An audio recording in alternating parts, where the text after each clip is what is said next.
Funerals. Touchy topic, yeah? Yeah, it is. I was just interested to see.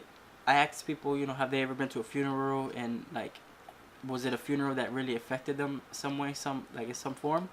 So I wanted to see what people had to say about that. So I got people, I got somebody, and I asked them the question, and that's what we're gonna find out what they had to say about that. Have you ever been to Never seen Have you ever been to a funeral, and how did it affect Yeah. you? Yeah, I went to my grandmother's funeral, and she really held our family together. I kind of noticed that when we were first in the limousine. My uncle and my mom were fighting.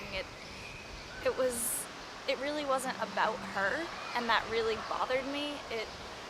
It kind of made me think how important somebody really can be to a whole family, and she was kind of the glue that kept that side of the family together. So it made me realize how much one person can do, for sure.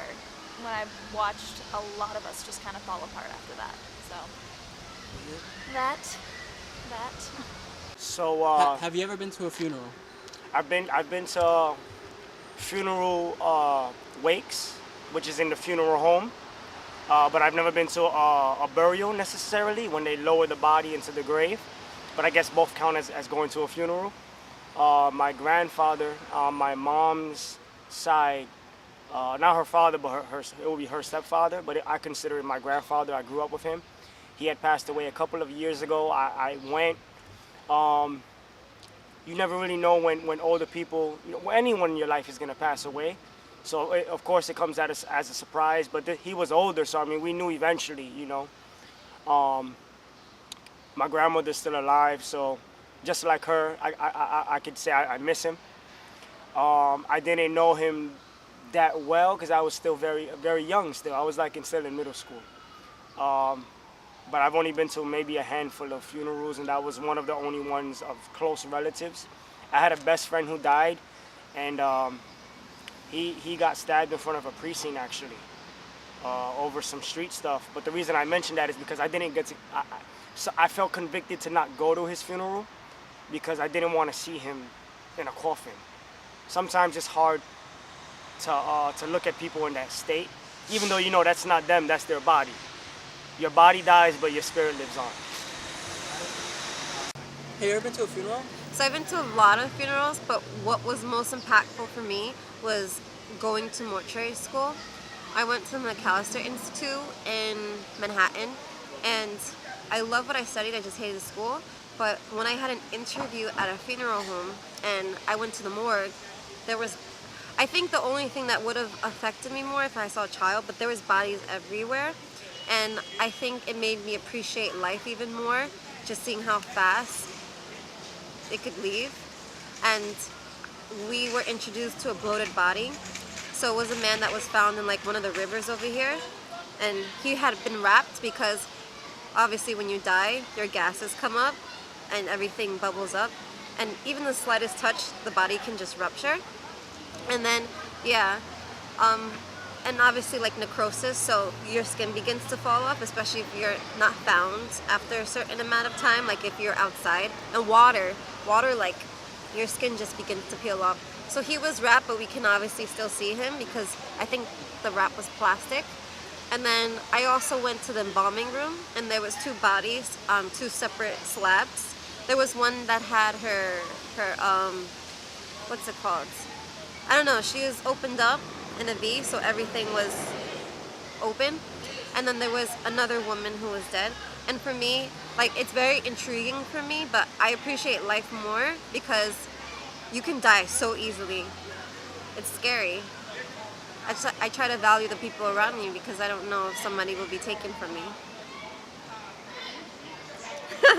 Have you ever been to a funeral? Yeah.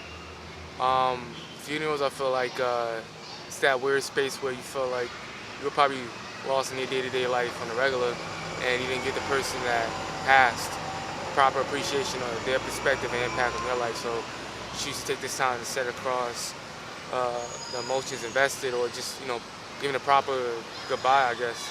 For me personally, I find them to be a little fake. I feel like if someone's around you, or if you're in contact with somebody, I mean, life gets tough, you know, people fall out of touch and shit, but it's best to like show the person how much you appreciate them while they're here, so therefore they're able to digest it, get feedback, maybe build a relationship beyond that, or wherever it's at, or hatch all issues or old problems. But personally, for me, I feel like funerals just feel like people who didn't like take advantage of the opportunity of saying their piece or speaking their part and just waited till the end when the person can't really give any feedback on it. So you get a lot of fake people who show up to show that energy of remorse or whatever, and then you get people who are literally remorse or stuck in their emotions of the fact that the person that they're in love with or care for passed. So, I mean, that's their final goodbye, and like cleansing themselves, purging themselves of any sadness that goes along with that. But that's my piece on that. So go ahead. This is more of a close family friend. Someone that was in the family for about most of my life. I'm only 22, so they were in my life about 18 years of it.